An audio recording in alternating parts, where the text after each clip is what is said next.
Let's talk about the Gospel of the Flying Spaghetti Monster by Bobby Henderson. Um, Now then,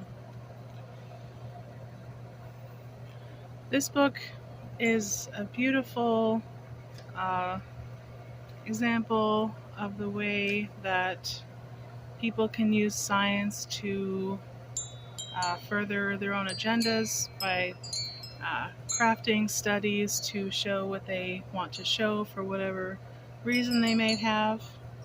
Um, And in the back of the book, after the like gospel part, are several papers by scientists and experts from various fields, from art history to math, archaeology, um, who are all writing articles in support, proving in fact the validity of the information within this book, being that the flying spaghetti monster created the universe and everything else it says in there.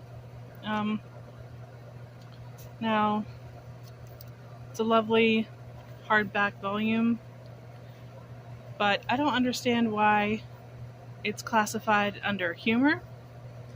That seems to undermine the church's legal position that they are a legitimate church of people who hold these beliefs, dearly, and are therefore entitled to the legal rights of people who have dearly held beliefs, or whatever the legal language is.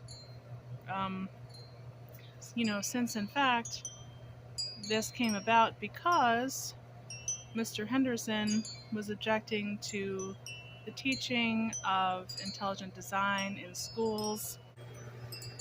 Well, it's in support of the separation of church and state, and so by coming up with this agenda and saying, well, this is a religion too, so you have to honor it, it sort of makes people question, well, do we really want to do that legally? Do we have to, honor any weird thing someone comes up with and holds as their religion? Because, that could be anything, truly anything. And,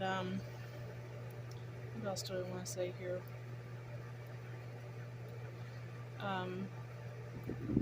Not to pick apart the gospel, but I feel it's kind of weird that he would suggest that pirates drink beer. I thought they were more into rum.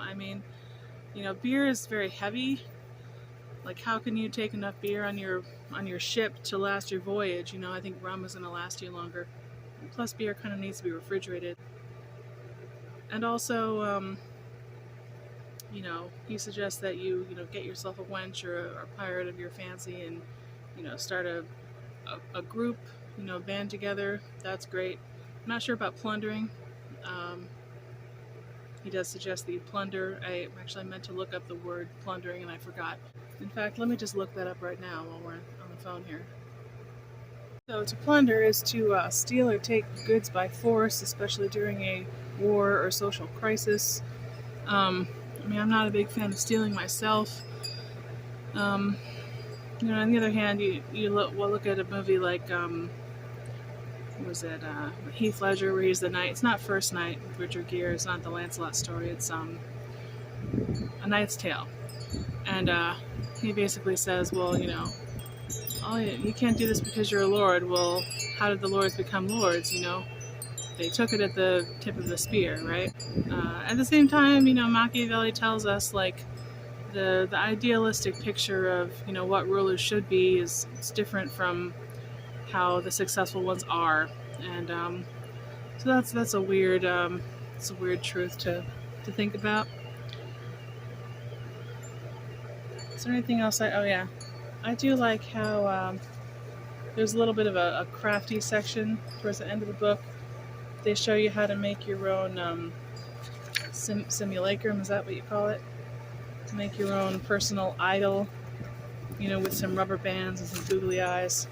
They also give you a lovely stencil for tagging with the Flying Spaghetti Monster logo. And I'm trying to find where it is. They give you two stencils, just one bigger one, one smaller one. This book is very funny. There's a lot of very interesting things in here. It does make you think. It really makes you think about how were we created? We really don't know. Think about things that we believe but cannot be proven or disproven. Is like, if you can't actually prove it or disprove it, how can you legislate based on that? It's a great mystery. Gospel of a Flying Spaghetti Monster. We all had delusions in our heads. We all had our minds made up for us. We all needed something to believe in. So we did